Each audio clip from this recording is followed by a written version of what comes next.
Друзья, вы слушаете, смотрите подкаст «Этого не мешки таскать», где мы обсуждаем молдавскую политику честно, со здравым смыслом и долей иронии. Я Михаил Сергелей. Я Иван Свяченко, и мы, наконец, в Камрате. И мы, наконец, в Камрате. Иван, рад тебя видеть в студии. Взаимно, я скучал. Я тоже. По Камрату, по Ногте. Я тоже очень скучал, потому что мы в студии, да, проводим вот этот выпуск.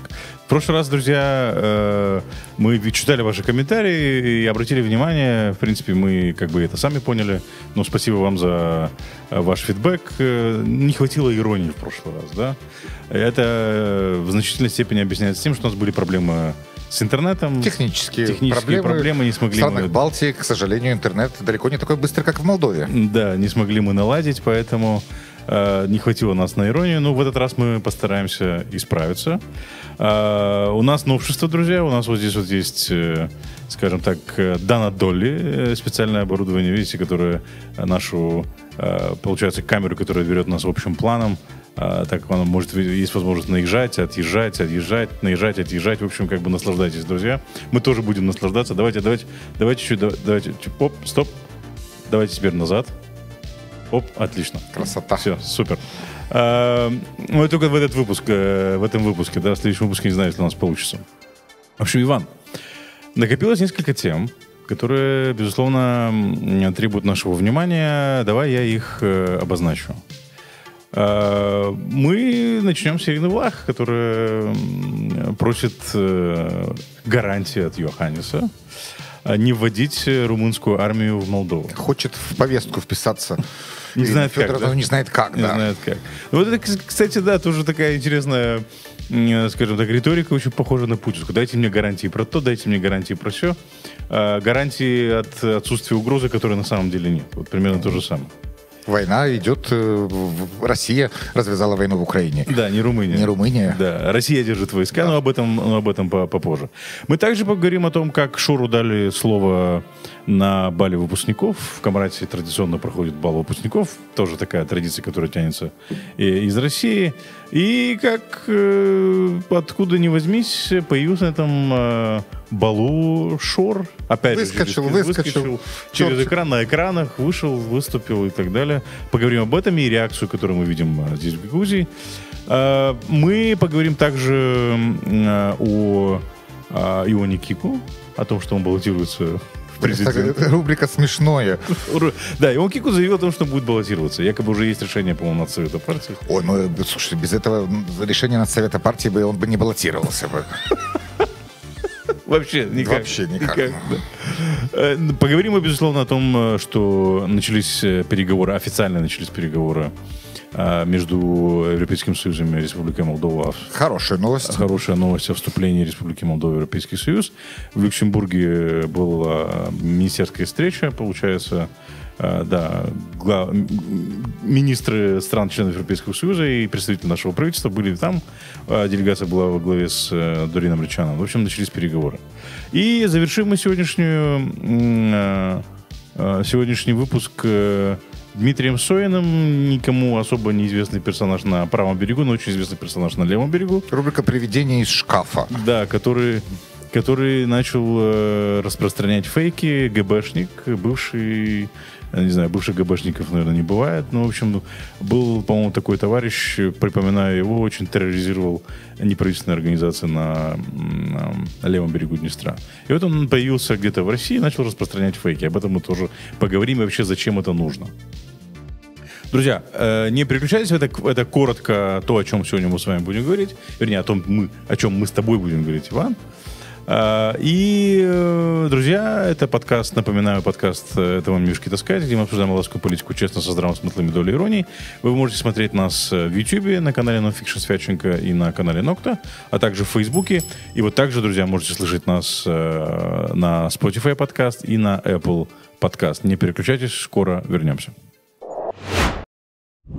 Друзья, мы вернулись. Это подкаст «Это вам не мешки таскать», где мы обсуждаем молдавскую политику честно, со здравым смыслом и долей иронии. Друзья, не забывайте подписываться, делиться и отправлять своим знакомым и близким. Ну что, Иван, первая тема, которую мы определили в нашей подборке сегодня, это Ирина Влах просит гарантии у Йоханнеса, президента Румынии. Я уже так и вижу. Что румынские войска не пересекут пруд и не войдут в Республику Молдова. Ну, это как-то очень странно, нет? Как бы просить у Йоханнеса каких-то гарантий, когда, вообще никто из Молдовы, кроме Ирины Влах и, скажем так, пара десятки тысяч зашуганных и запуганных пророссийских избирателей ждут в опасности из Румынии. Ни один, как бы, нормальный человек в здравом смысле, не будет ждать опасности из Румынии. Вот к чему это? Есть такое понятие поток сознания, а у Ирины Федоровны понос сознания. Она вот всячески пытается генерировать какие-то информационные поводы, чтобы про нее говорила пресса, чтобы про нее как-то вспоминало общество, но с креативом с каждым разом все хуже и хуже. Обратиться с письмом к президенту Румынии, чтобы президент Румынии дал некие гарантии, что румынская армия не перейдет пруд, это называется бред. Да, и при этом, вообще, почему это бред, мы поговорим, давайте, да, я согласен, она уже не знает, как привлечь к себе внимание. Вот она записывает тиктоки, один из них, недавно мы там нарвались на него в социальных сетях у него в Фейсбуке, давайте посмотрим. Это не тикток, как бы, да, но в таком вертикальном формате. Коллеги, дайте, пожалуйста, давайте посмотрим и после этого обсудим. Самая вкусная черешня молдавская. А вы как думаете?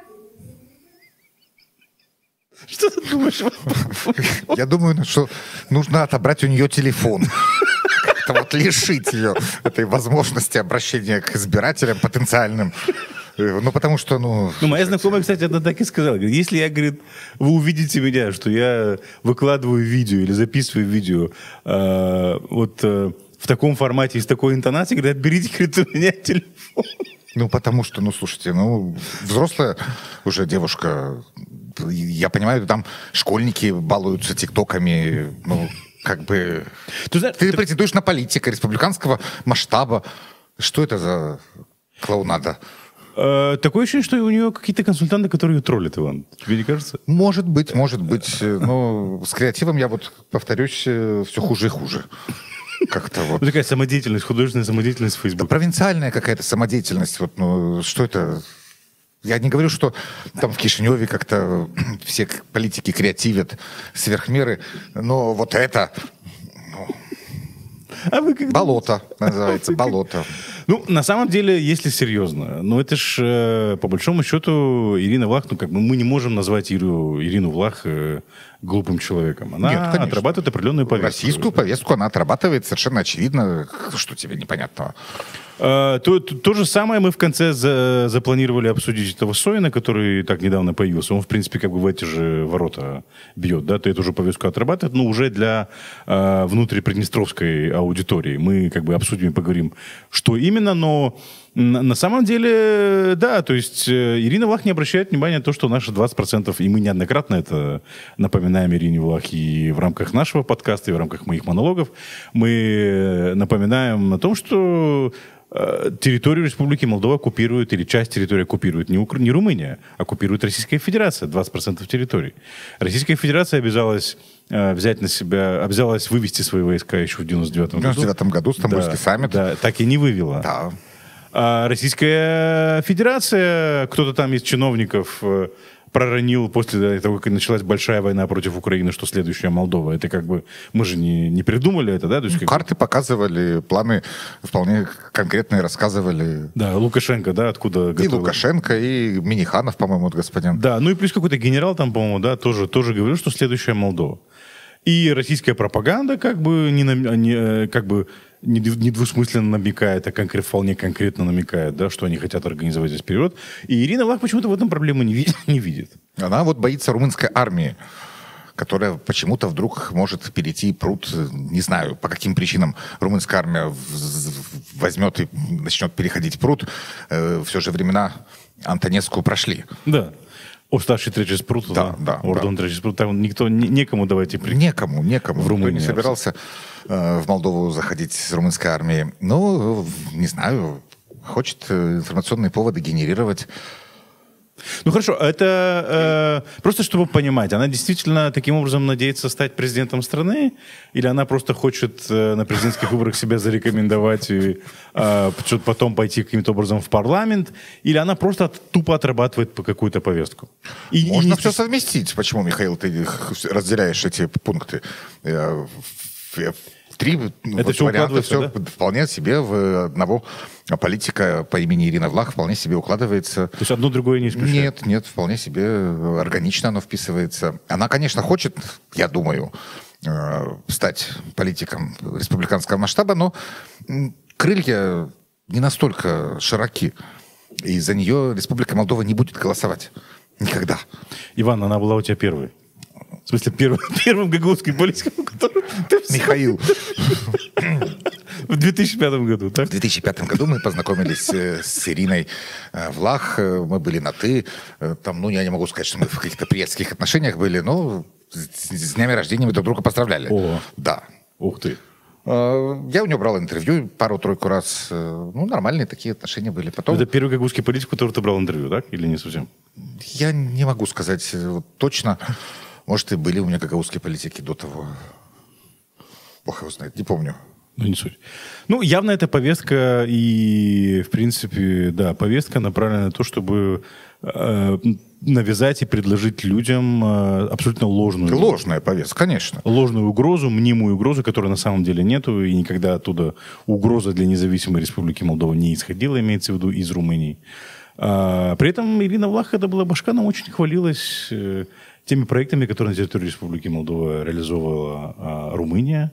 Она, по-моему, даже где-то в каком-то интервью, даже, по-моему, на общественном телевидении сказала, что один проект Гагаузии, которым она очень гордится, это проект по строительству нового здания, нового корпуса лицея Михаила Минеску в Камрате.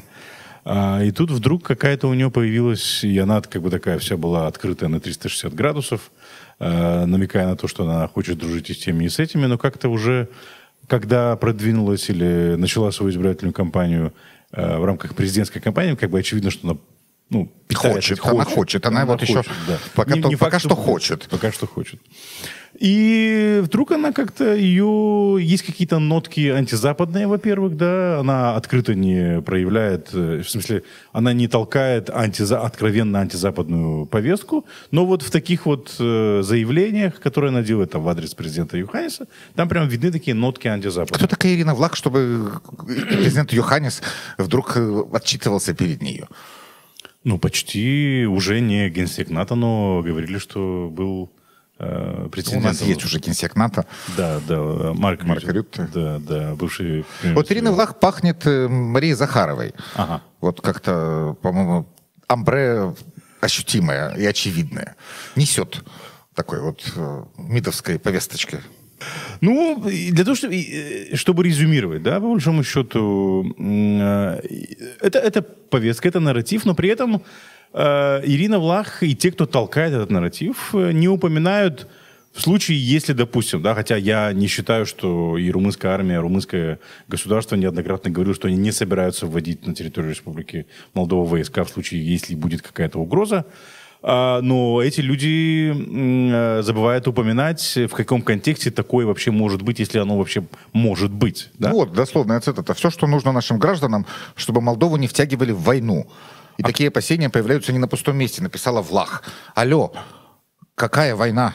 Кто нас тягивает? Кто нас тягивает в какую войну? Румыния нас тягивает в какую-то войну? Или Украина нас тягивает в какую-то войну? О чем вообще речь? Ирина Федоровна, привет, Ира. Что это такое? Ира, кто нас тягивает в войну? Действительно, это же вообще несерьезно. Как бы целый башкан. Это же вообще как-то... Бывшие. Бывшие, да.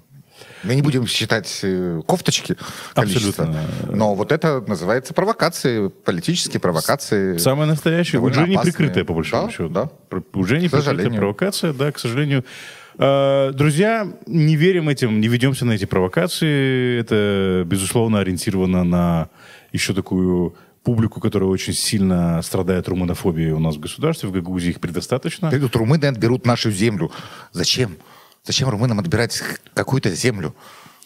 И спрашивайте у политиков, почему они не называют вещи своими именами. Ирина Влах, кстати, один из политиков, который до сих пор не осудил российскую агрессию, до сих пор не назвала войну войной, она избегает это слово, она предпочитает называть событиями в соседнем государстве. События. Да, события в соседнем государстве. Вот, примерно так она об этом говорила, когда была башканом. По-моему, ее риторика в этом плане не изменилась, но она, как я сказал, стала такой более явно антизападной, по большому счету, антиукраинской, да, пророссийской, и толкает через вот такие вот завуалированные фразы, провокационные письма, самый настоящий российский нарратив. И это вписывается в тот же ряд. Да? Дайте нам гарантии. Путин же с этого начинал. Да? Дайте нам гарантии безопасности, когда он начинал большую войну против Украины. Дайте нам гарантии того, что вы на нас не нападете, не знаю что. Как можно дать гарантии стране, которая обладает ядерным оружием? Да? Крупнейший ядерный потенциал в мире. Вот так вот, друзья, мы прервемся на короткую паузу, после чего вернемся и продолжим обсуждать сегодняшние темы и вернемся к нашей подборке, которую мы определили на сегодня. Мы вернулись, друзья. Это подкаст «Это вам не мешки таскать», где мы обсуждаем молдавскую политику честно, со здравым смыслом и долей иронии. Не забывайте подписываться на нас, смотреть на нас в YouTube, Nonfiction Свяченко, канал Нокта, и слушать нас на Spotify подкасте и на Apple подкаст. Шор. Как ни странно. Да, всплыл. Снова, да, в телевизоре, как ни странно. И как ты думаешь, где? На мероприятии под названием «Бал выпускников Гагаузии».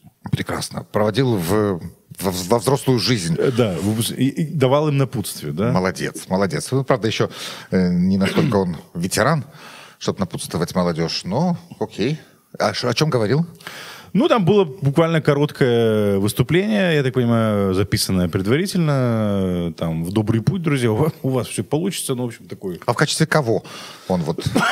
Кстати, интересно, его ведущий или МС представил друга Гагаузии. Какая прелесть. Такая официальная должность есть.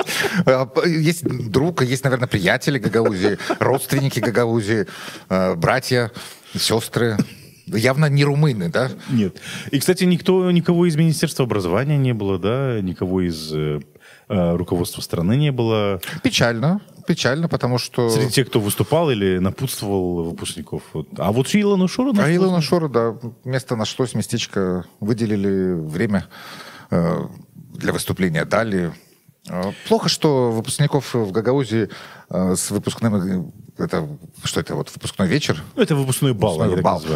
Плохо, что поздравляет беглый преступник, который осужден на 15 лет тюрьмы. И какие напутствия беглый преступник может дать молодым людям, которые только начинают свой жизненный путь, да? Не тот персонаж. Явно не тот. Чего напутствие хотелось бы слышать, не знаю, мне, детям. В 12 классе, когда заканчиваешь школу. Да, как-то И тут большой вопрос, помимо того, что это было на самом балу выпускников в рамках этого мероприятия, так это же еще транслировали на всю Гагаузию на ГРТ. Этот бал транслировали на ГРТ, и прямая трансляция шла на ГРТ. Она доступна в этом. То есть получается, что он выступал не только перед выпускниками, да, но и это видела вся Гагаузия, те, кто смотрели. Друг Гагаузии же. Друг Гагаузии, да, человек, который друг... Должность. И он в конце замахнулся, что мы вместе построим Молдову будущего, которую мы все заслуживаем. Масечка. Да. Можно без тебя как-нибудь обойдемся? Мы будем строить Молдову, но без беглых преступников и руководителей международных криминальных синдикатов. Абсолютно. Ограбивших страну на миллиарды долларов. На миллиард. Миллиард. Это ж кто? Через чьи банки? Через чьи фирмы? Да. Кто это сделал? Абсолютно. Аристарх Причем Петрович. у этих вот молодых ребят, которые должны будут рассчитываться с Национальным банком за этот украденный миллиард. 25 лет подряд. 25 лет подряд. Сначала их родители, потом их братья и сестры, и вот они теперь сами. До них, их тоже это коснется, безусловно, да, потому что многие из них, я уверен, будут работать в этой стране, платить куда же деваться? Налоги и так платить. Далее. Да. Вот это напутствие. Человек их сначала ограбил, а теперь дают им напутствие. Да? Это интересно, да? Прям... Интересный такой казус. Траектория движения человека. Занимался бизнесом, сделал себе самую роскошную свадьбу. И скатился в банального такого мошенника. Который дает напутствие. Напутствие. Без вас. Без вас, да. Сами будем строить Молдову. Без вас европейскую Молдову для будущих поколений, для тех, кто закончил школу. Да. Очень, очень жаль, на самом деле, что этих молодых ребят, этих детей, по сути, да, их использовали, по большому счету. Они пришли, у них радость, да, то есть их просто вот так вот берут. Они стали статистами. Да. На фоне Шора. Это их мероприятие, это их бал, должны были чествовать их, а по сути получилось, что чествуют Шора. Беглого преступника. Ну, это же просто уму непостижимо. И в Гагаузии пока никто... Только Тарнавский, кстати, возмутился по этому поводу. Александр Тарнавский, депутат Народного собрания. Да, которого сняли с должности председателя Народного собрания. Это такие вот критические высказывания в отношении Шора. И больше никто... Вот вчера было заседание Народного собрания, и никто ни слова по этому поводу не сказал. Господин Константинов ничего не сказал? Абсолютно. Ты смотри. А это ваша... Евгения? Да. Александровна. Александровна. Че она? Другая подруга Марии Захаровой, да? Че она? Она, ну, говорят, что приболела и пожалели ей здоровья, да. Окей. Может быть... Нет, не буду желать. Ну да. Пусть будет здорово. Но не в кресле башка. Нет. Я просто к тому, что, может быть, отпуск по болезни – это один из выходов из такого затянувшегося политического кризиса, который в автономии наблюдается последний год. Но, наверное, нет. Лучше, чтобы пусть будет здорово, но тоже вот где-нибудь без вас, где-нибудь подальше. Без вас, подальше от кресла башка, Наталья. Ты знаешь, это немножко... Мы не планировали, но вот я поймал себя на мысли и как бы хочу поделиться ею. Да? Фактически, до чего дошла Гагаузия? Ну, мы уже неоднократно проговаривали, да, Евгения Гуцул не принимает решения, потому что она не политик, у нее нет потенциала, и никто ей не даст возможности принимать такие политические решения. Это просто кукла, которую поставили там занимать определенное место. Константинов, очевидно, тоже не обладает ни компетенциями, ни властью в Гагаузии, чтобы принимать какие-то решения. Ну, власть, я так понимаю, сейчас только у Шора. У Шора, который не в Гагаузии. Да. Это как Кощей Бессмертный. Где смерть Кощея? Да? То есть как бы в игле, а где игла в яйце, а где яйцо в сундуке, а где сундук? Яйцо в Москве. В Москве, да. Яйцо в Москве. Вот, пожалуйста, видите, получается, что это то, до чего докатилась Гагаузия. И вот этот вот Кощей выступает перед молодыми людьми. Ну, плотненький такой Кощей. Да. И дает им напутствие. И параллельно строит еще Гагаузия Лэнд в Кангазе. Это будет счастье. Да, и мы из Ярлджигарда провели небольшое расследование. Оказалось, что у них... Помнишь этот скандал, да? Майя Санду запретила все. Да, а оказывается, у них даже проекта нет, понимаешь? Как же строить? Ну вот, самый главный вопрос. Ты начал стройку, у тебя нет проекта. Перед тем, как начать строить, ты должен с этим проектом... Ну, хоть на бумажке нарисовать, там же... Не, ну подожди, кроме того, чтобы нарисовать этот проект, эта бумажка, то, что нарисовано у тебя на бумажке, должно быть утверждено советом. Да, это понятно. И перед тем, как ты начинаешь рисовать на бумажке что-то, ты должен получить разрешение от совета местного. То есть местный совет тебе сначала должен дать разрешение рисовать что-то на бумажке касательно этого места, объекта, где ты хочешь строить. После этого ты с этим разрешением проходишь по всем инстанциям, тебе дают разрешение на проектирование, после того, как ты начинаешь проектировать, и уже с готовым проектом еще раз проходишь по всем инстанциям. Тут ничего. Тут абсолютно ничего. Ну, слушай, в фантасмагории, как во многих мероприятиях, в которых участвует господин Шор, все чудесатие, как говорила Алиса. Да. Вот заметка, да, у нас Примария села Кангас выдала градостроительный сертификат и разрешение на строительство без согласования объекта с Premier Energy, без получения справки в инспекции окружающей среды, без разрешения от государственной администрации автодорог, потому что оно прямо у автодороги находится, республиканская трасса. Мэрия села Кангас, видать, круче всех. И зачем согласовывать с Premier Energy, с инспекцией окружающей среды, с госадминистрацией автодорог? Там сидят знающие люди в Приморье села Кангас. Да. И человек, сидящий в Москве, тоже знает. Тоже все знает. Да. Все построится, все будет хорошо, детям будет счастье. Я вот не могу понять одну вещь. Вот те дети, которые в своем детстве не воспользовались Гагаузлендом, у них что, все плохо? Абсолютно нет. Ну, как-то вот справиться... У тебя же не было Гагаузленда, Михаил, в детстве, правда? Ну, для меня важнее было, знаешь, как бы дорога, чтобы я не топтал грязь. Да. Которой до сих пор там нет. Хотя в селе примар от этой партии. А для меня гораздо важнее, чтобы в селе была канализация и очистные сооружения. И чтобы люди не сливали, получается, отходы с их туалетов в выгребные ямы, или напрямую вообще во враг или в Елпук. Это важно, по большому счету. А сегодня практически ни в одном селе нет канализации. Но тебе предлагают попрыгать на батуте, да. Скатиться с горки, абсолютно. На каруселях рядом там покачаться. Рядом с республиканской трассой. Да. Ну, слушай, каждый развлекается как может. Выбрали, это ж вы выбрали счастье. Ну, как бы получается, что Гагаузия выбрала. Гагаузия. Да. 27 тысяч человек, которые проголосовали за Евгению Гуцул. Очень зря, как, судя по всему. Как оказывается. Да, я думаю, что многие из этих 27 тысяч, мягко говоря, подразочаровались. Ну, я думаю, что начинает разочаровываться. Те, кто ожидал что-то, уже явно этого не получает. И вот при этом они же получили 1,5 миллиарда или 1,7 миллиарда лей бюджета Гагаузии, да, в распоряжении, из которых 600 миллионов лей — это собственные доходы. И из этих 600 миллионов лей собственные доходы, как бы, что такое собственный доход? Собственные доходы — это те поступления в бюджет, которые генерируются от местных налогов, которые генерируются здесь, в Гагаузии. Потому что все остальное — это трансферты прямого назначения, целевые трансферты, которые как бы Гагаузия особо распределять не может. Но 600 миллионов лей... Ну, неплохой бюджет. Да, хороший бюджет. Не нашлось 3 миллиона лей контрибуций для завершения строительства, значит, нового корпуса лицея Михаила Еминеску. Ну, потому что он румыноязычный. Да, в Народном собрании сказали, так это ж как бы пусть румыны строят. Пусть румыны строят, да. Зачем мы должны строить? Пускай детские садики румыны строят, пускай лицеи в Камрате румыны строят. А Илон Шур будет строить батуты, да? Да, привозить да, батуты. И карусели. Ну, даже не столько строить, он же обещает. Ну да. Газ по 10 леев, по 5 леев, по 6 леев. А что насчет там? Аэропорт. Да. Уже меньше, где-то 11 месяцев осталось до торжественного открытия. Да, но он же сказал, что в первые 2 года инвестирует 500 миллионов евро. Да, 500 миллиарда евро. Да. Где? Где? Покажите.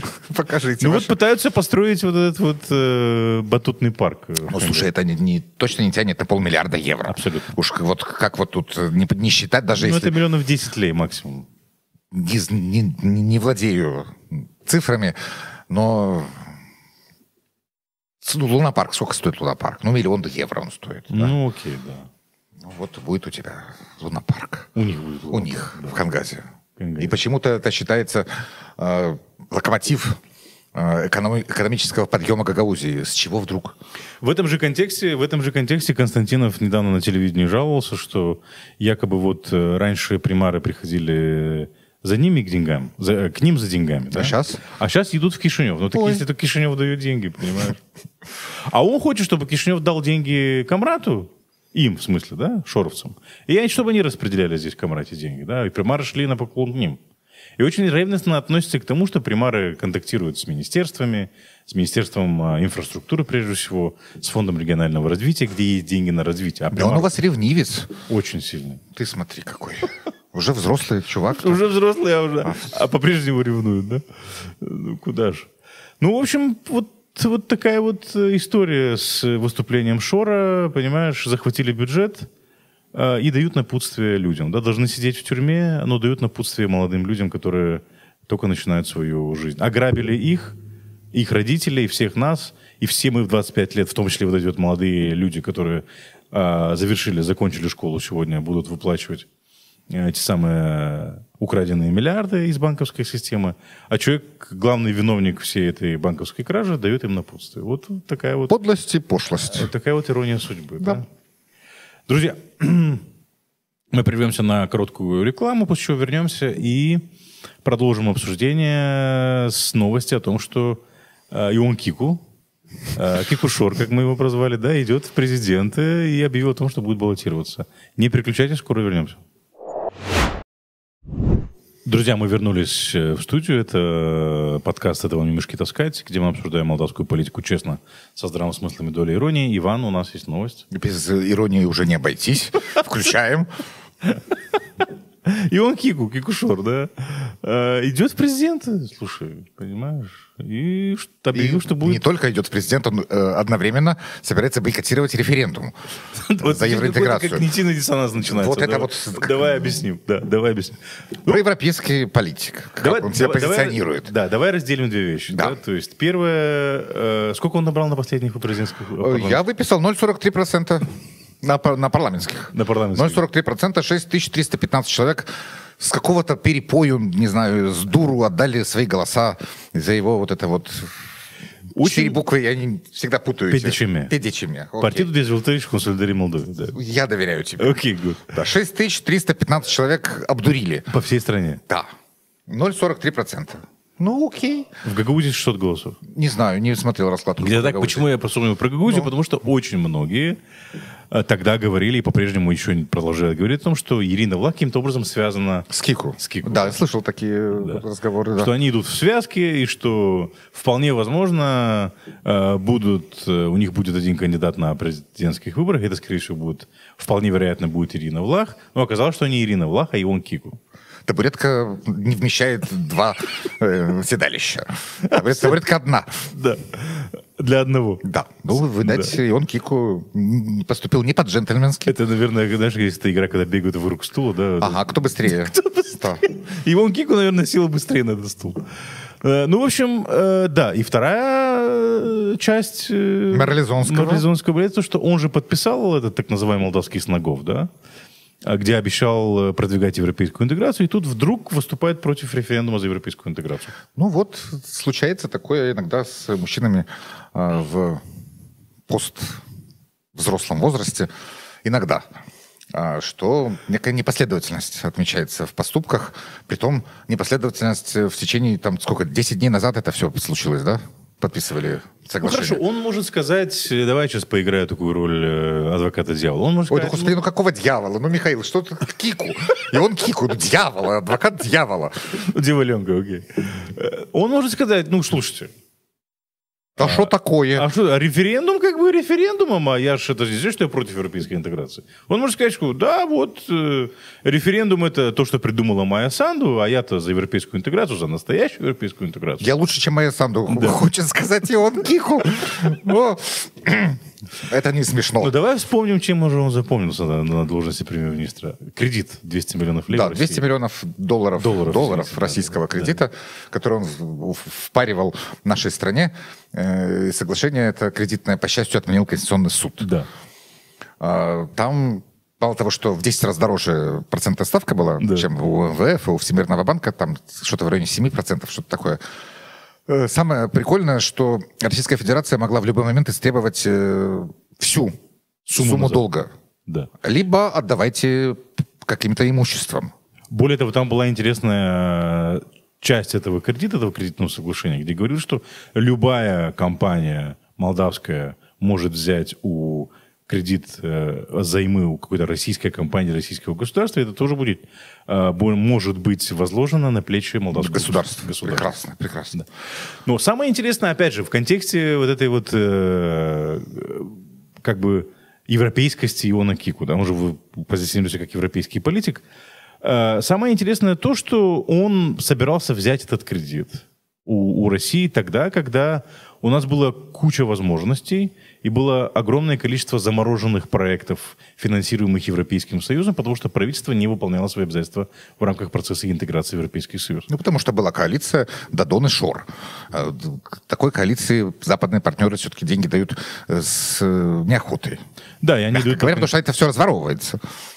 И вот этот человек, правительство, которое он возглавлял, оно не стремилось выполнить свои обязательства перед Европейским Союзом для того, чтобы получить финансирование на более выгодных условиях, да, для нужд нашей страны, да, в виде грантов, в виде каких-то беспроцентных кредитов и так далее.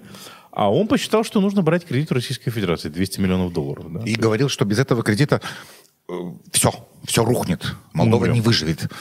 Обязательно нужно взять. Не взяли, как-то живем.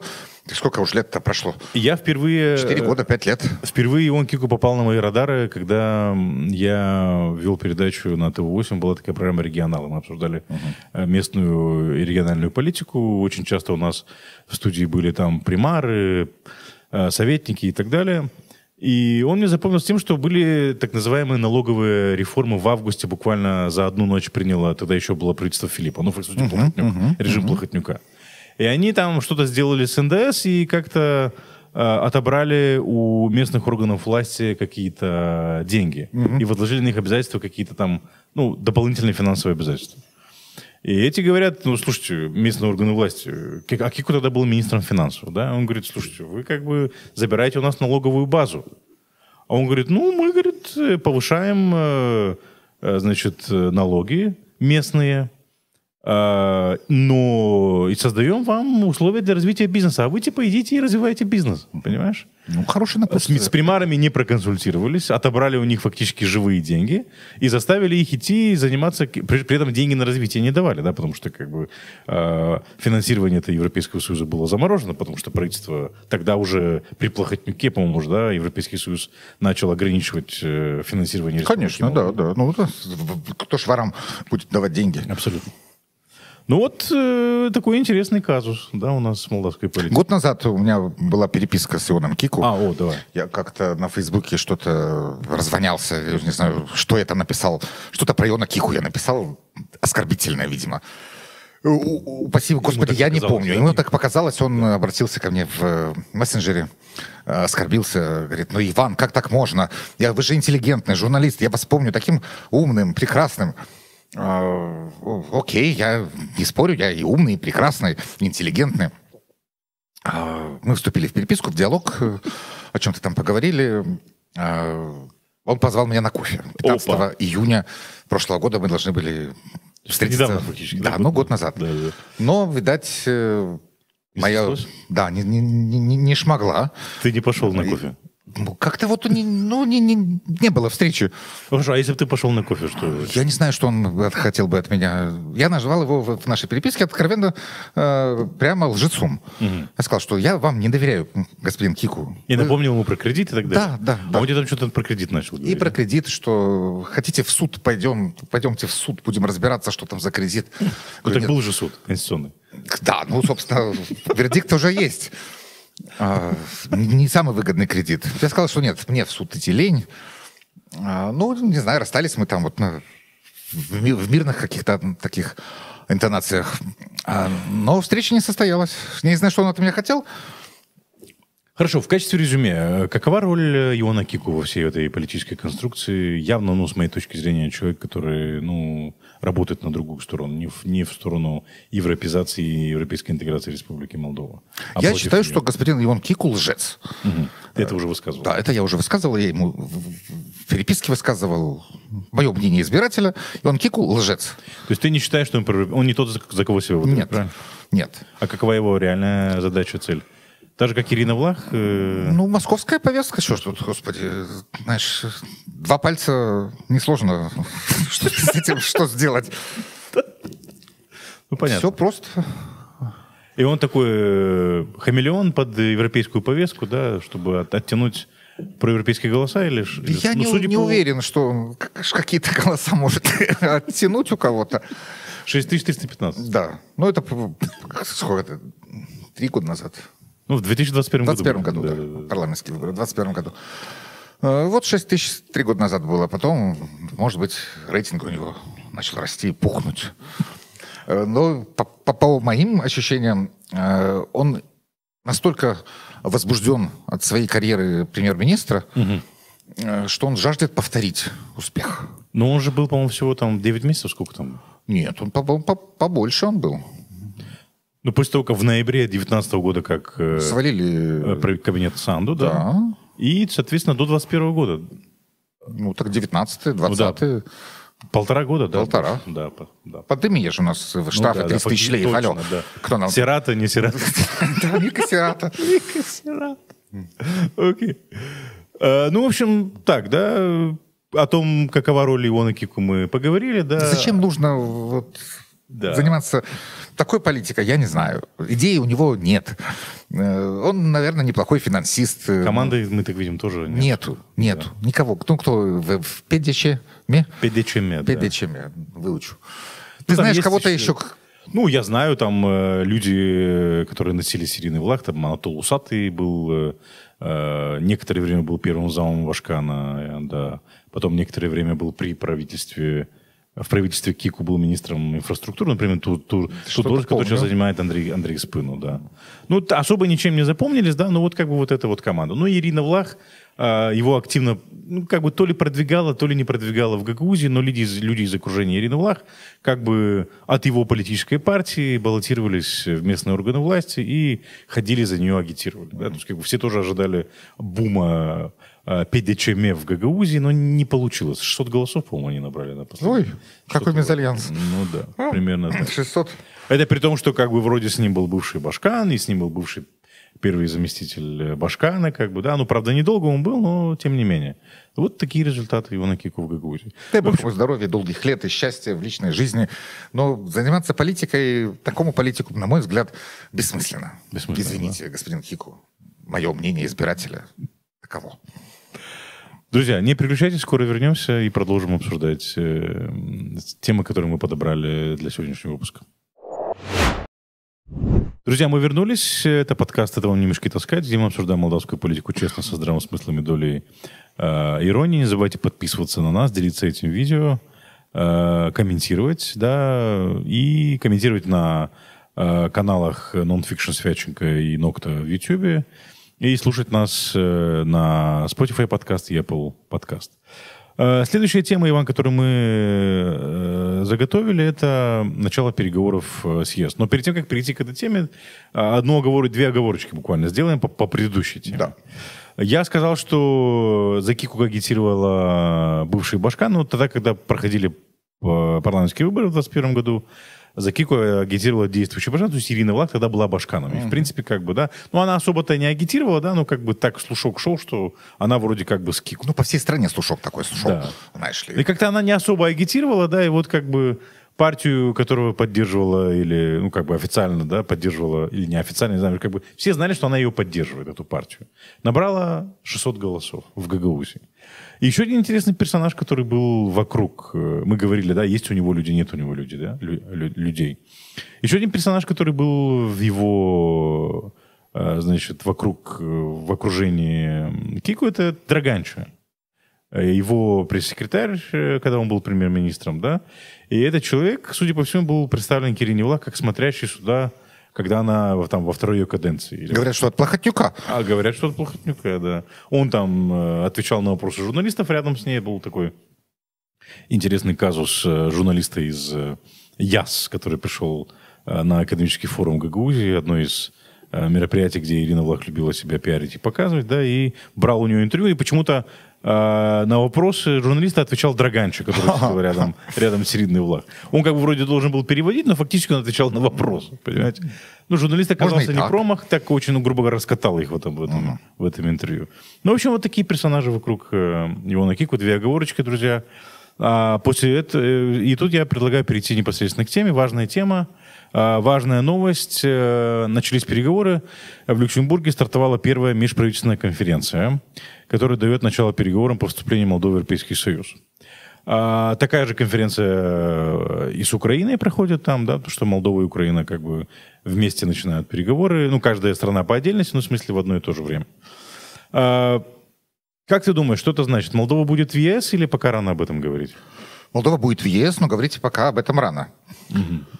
Я вот почитал комментарии возбужденных скептиков, евроскептиков, возбужденных евроскептиков из Фейсбука.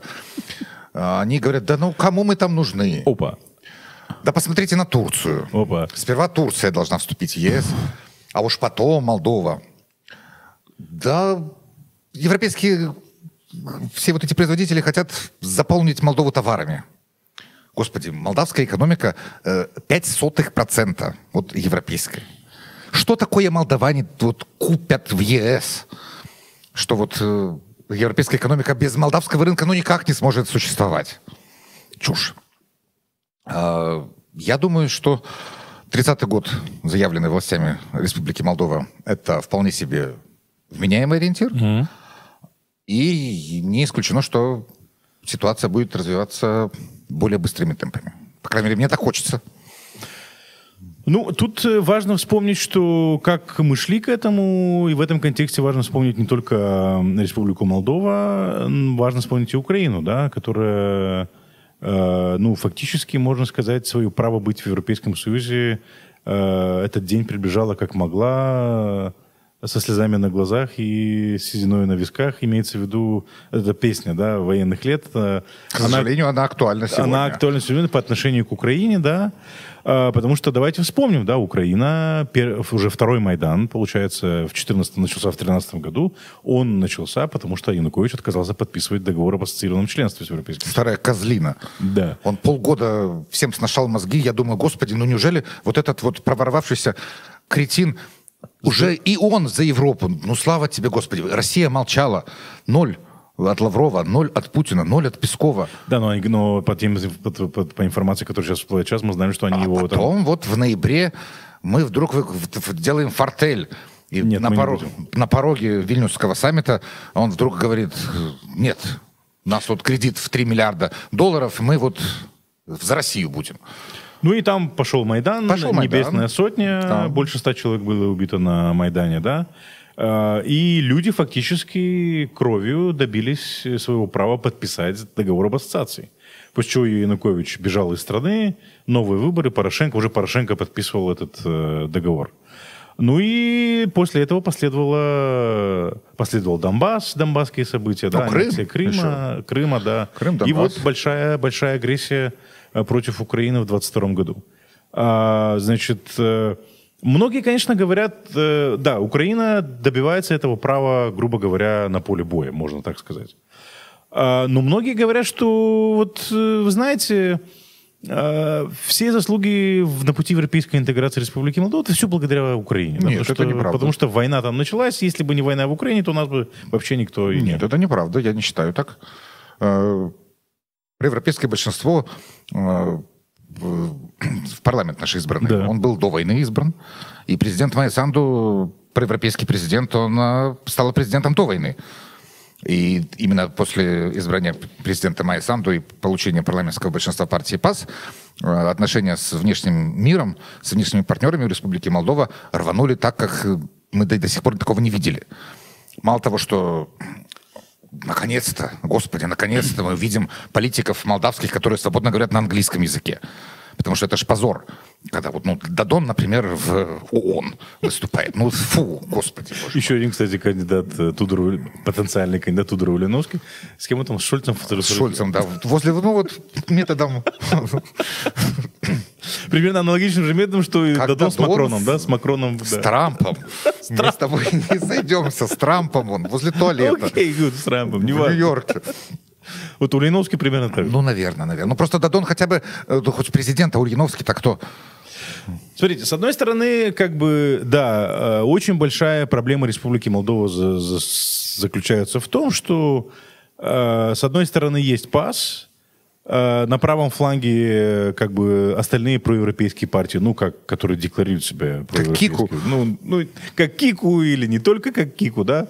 Там среди тех, кто подписал так называемый снагов, да, то есть там есть, которые действительно выступают за европейскую интеграцию и так далее, но среди них нет тех, кто набирал бы по опросам больше 2%, да, кто прошел бы в парламент. При всем уважении, да. Любви, нет, да. Никак. С одной стороны так, с другой стороны оппозиция реальная, которая проходит в парламент, она вся пророссийская, и я думаю, неправильно называть пророссийской, это агенты Кремля в Республике Молдова, которые в случае прихода к власти и в случае с коалицией с такими, как Кику, просто берут и сворачивают европейскую интеграцию Республики Молдова. И тогда возникает вопрос... Да, то есть все фактически держится на одной партии, к сожалению, да, которая проевропейская. Почему к сожалению? Я не считаю, что к сожалению. Как ты не считаешь, что Нет, почему к сожалению? Наконец-то есть одна нормальная, вменяемая партия с ошибками, с идиотизмами, с очень сложными кадровыми проблемами. Однако же не воруют. Я что хочу... И не врут.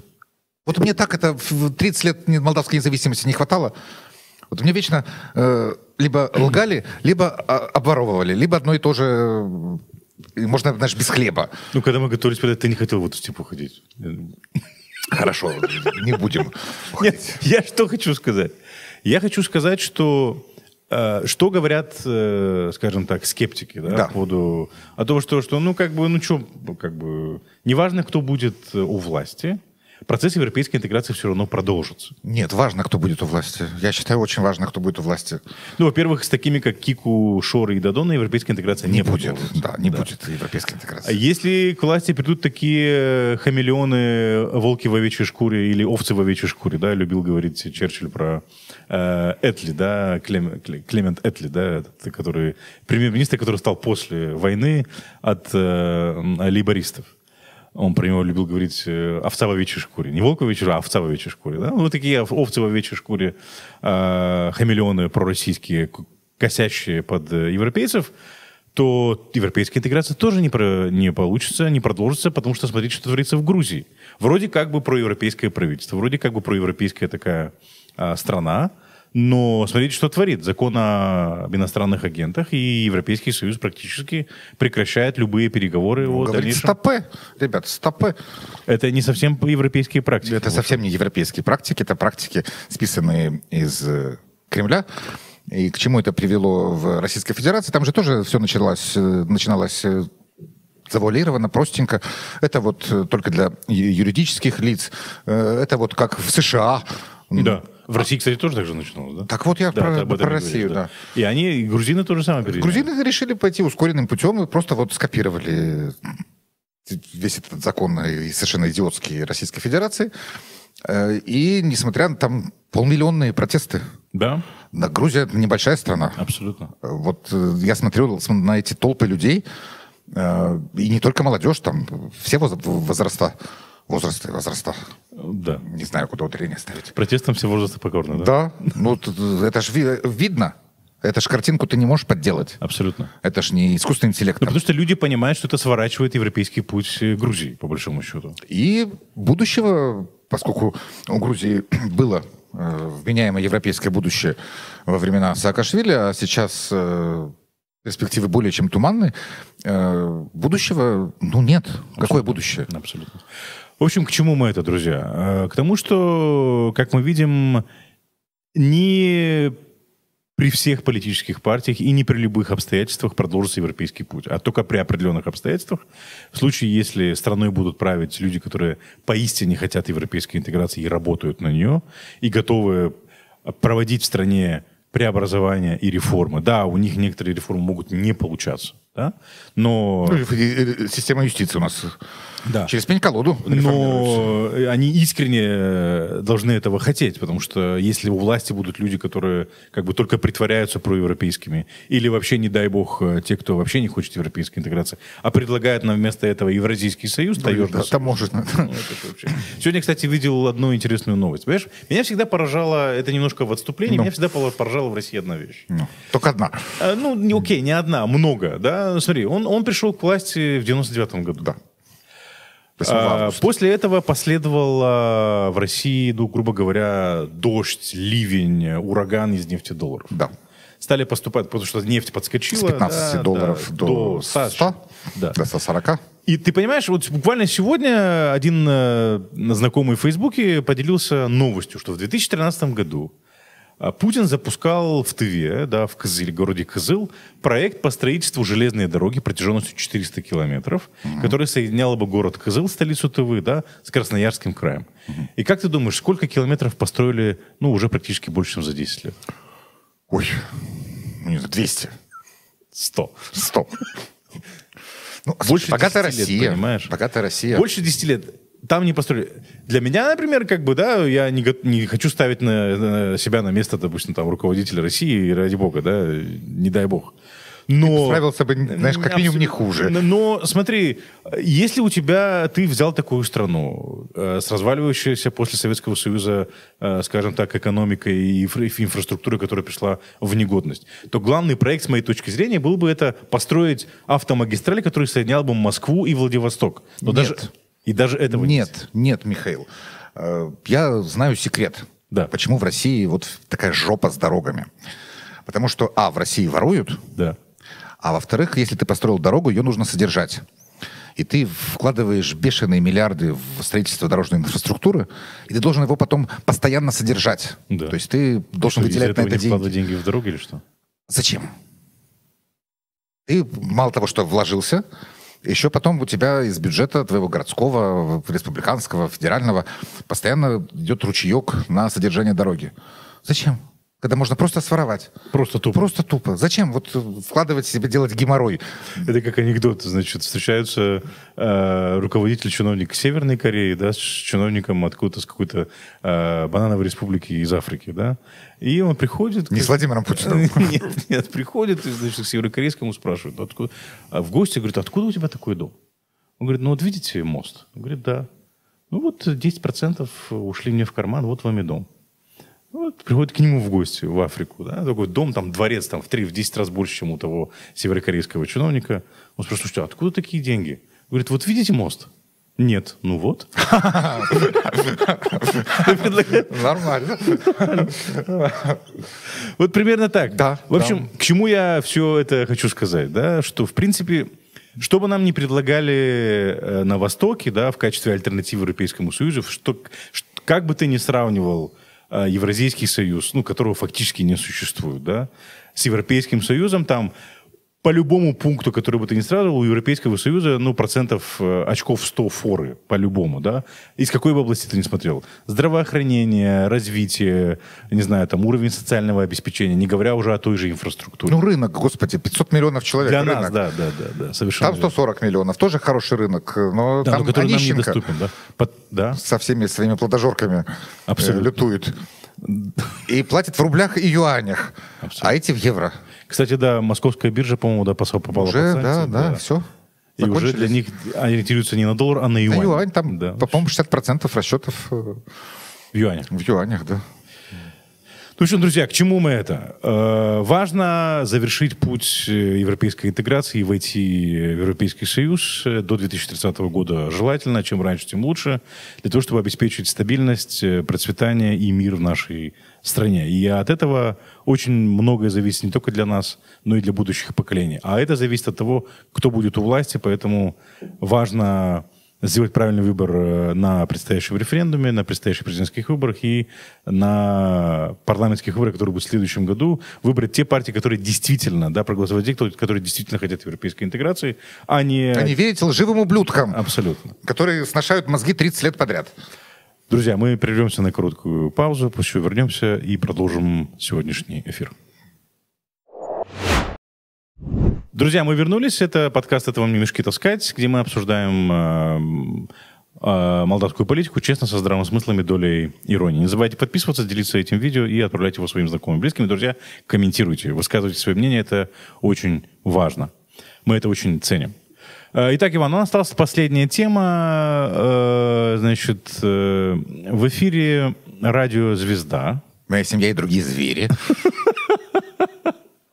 Некий Дмитрий Соин, бывший ГБшник. Почему же некто? Да, Дмитрий Соин, известный персонаж с левобережья Днестра.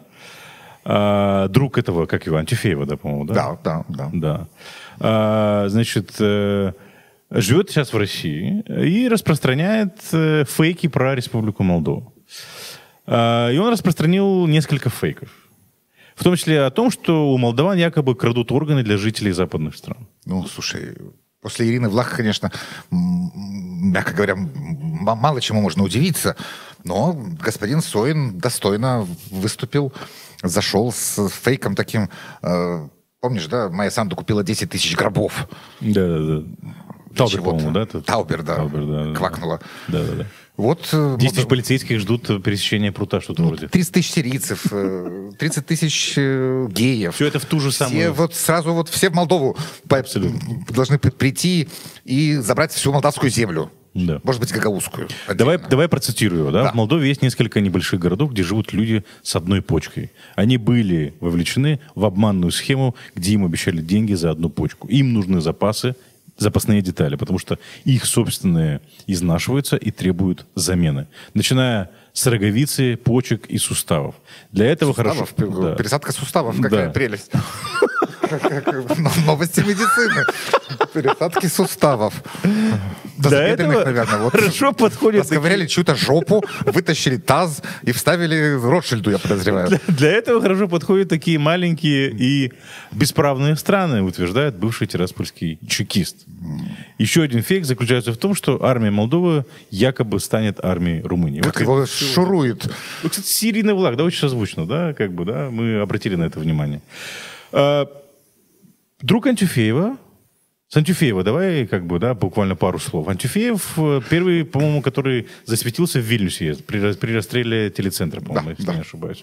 Поэтому он подчиненный Антюфеева, я не да, в курсе. он подчинен Антюфеева, да. Там друзья, они там не друзья. После чего в этом гадюшнике, знаешь ли, дружить сложно. После чего Антюфеев почему-то оказался в Приднестровье и начал развивать то, что называется МГБ на левобережье. Гбуха, ну, чё ж. Что? Гбуха. Гбуху, да, по большому счету. Потом, когда началась история в Донбассе в 2014 году, после того, кто туда прорвался, отряд Гиркина-Стрелкова, он оказался в Донбассе и... На посту министра какого-то там... Тоже делал то же самое, что в Приднестровье, да, только в так называемом ДНР, по большому счету. А Соин, я так припоминаю, по-моему... Он тоже в ДНР засветился, да. Значит, он в Приднестровье, ну, в те годы, когда это было где-то начало нулевых, он там кошмарил неправительственные организации, по большому счету. Ну, талантливый человек. Талантливый человек. Чем еще заниматься, да? ГБшнику в Приднестровье. И вот... Но он исчез из Приднестровья, он ушел оттуда. Он жил в одно время в Одессе. Я у него один раз брал интервью. Когда работал на публике, да? Да, лет 10, наверное, назад. Неожиданно мне поступило предложение от начальства. Зачем это нужно было телеканалу, я не знаю. Интервью, ну, среднее, интересное. Но мы поехали с съемочной командой в Одессу. Да. Он скрывался от приднестровских властей, от молдавских властей в Одессе. Да. А потом вот пошла русская весна. И товарищ, я не знаю, в Москве, он живет в Подмосковье. Ну, где-то там, наверное, да? Ну, в России где-то. В России, да. Ну, давай теперь порассуждаем, почему вообще он это делает. Я вижу две причины. Во-первых, все обращают внимание на то, что Приднестровье сидит тише воды ниже травы. Все ожидали, и я сам это неоднократно говорил, что все ожидали после февраля 2022 года, что Приднестровье начнет создавать серьезные проблемы для Республики Молдова, и оно будет одним из главных, или если не главным инструментом дестабилизации Республики Молдова. Однако нет. Однако нет. Гагаузия в этом плане, что называется, лидирует, а Приднестровье вообще, что называется, не отсвечивает. И это очевидно. Многие эксперты говорят, что это невыгодно прежде всего шерифу, который контролирует Приднестровье экономически. Они не хотят втягиваться в все эти авантюры и провокации, которые хочет устроить там Россия руками МГБ и Приднестровского МГБ и армии, потому что им нужно обеспечивать безопасность своего бизнеса, своих вкладов. Более того, шериф или 80% продукции, которая производится на левом берегу, а это производит все в основном шериф, она уходит куда? В Европейский Союз. Более того, никто из владельцев шерифов не хочет попасть под санкции. Абсолютно. Они же граждане у нас Евросоюза. Да, некоторые граждане Украины, да. Да. И Румынии даже. И Румынии есть. Интернационал. Интернационал. Да, интернационал такой. Вполне себе проевропейский. Абсолютно. То есть им это не нужно. Но хочется раскачать Приднестровье. И мы это видели, как Россия пыталась в Приднестровье устроить провокации, эти расстрелы из гранатомета, помнишь, да, посреди бела дня. Теплым весенним воскресным вечером вдруг когда никого там случился гранатомет перед зданием МГБ Приднестровья. Подрыв этого уже ржавого вертолета. Да, тоже веселое, такое забавное видео. Стоит с опущенными лопастями, такое несчастье, с выбитыми стеклами, ржавое. Оно не то, что никогда больше не взлетит, оно развалится вот-вот. То есть оно не должно было взлетать еще лет 30 назад? Да, видно же, что техника, мягко говоря, устаревшая. Ну, в общем, Приднестровье пытались раскачивать, не получается. Я думаю, что это тоже Майя Санду виновата. Что не получается? Нет, что вот это нас втягивает в войну. Да. Приднестровье. 2,5 года Россия ведет в Украине идиотскую, кошмарную, кровавую войну. И вот 2,5 года говорят, что Майя Санду втягивает Молдову через Приднестровье, через Украину, через Румынию. Через Гагаузию. Какая талантливая женщина. Но, правда, сохраняется мир у нас. Это Очень хорошая штука. Это важно. Да, ну, слушай, мы посмотрели на то, что происходит в Украине, и стали чуть больше относиться к понятию «мир». Ценить его стали. Да.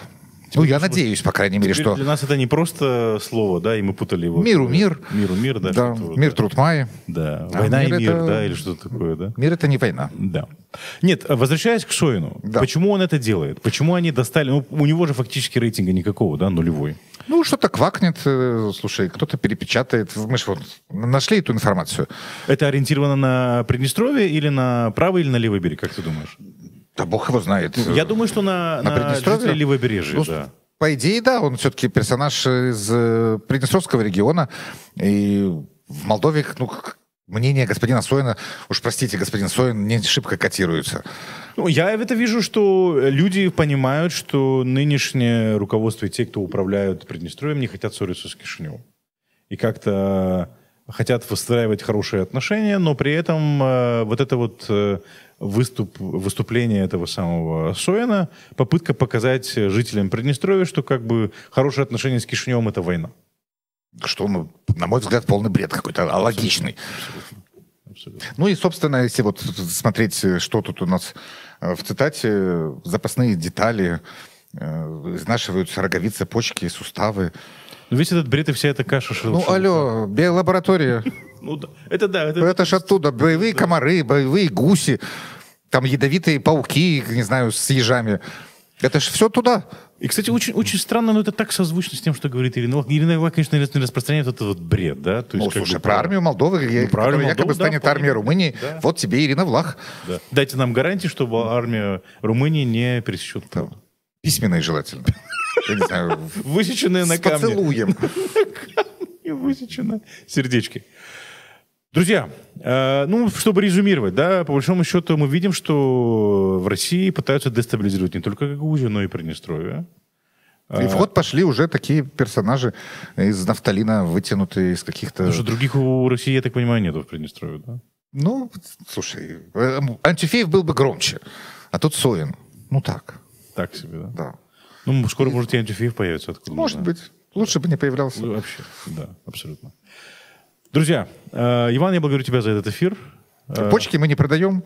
Абсолютно. В Молдове все более-менее нормально обстоит. Роговицы у нас тоже все...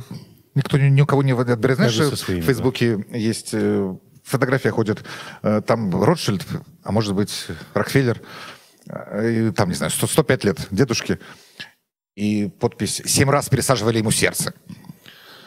Ну, у кого-то 7 раз, а у кого-то мозгов нет. Мозги не пересадишь. Нет. Иван, я благодарю тебя за этот эфир. Друзья, я благодарю вас, что вы были с нами сегодня. Не забывайте подписываться на нас и ставить лайки. И комментировать этот эфир. Нам очень важно ваше мнение. Увидимся через неделю в новом выпуске подкаста «Это вам не мешки таскать». До свидания, друзья.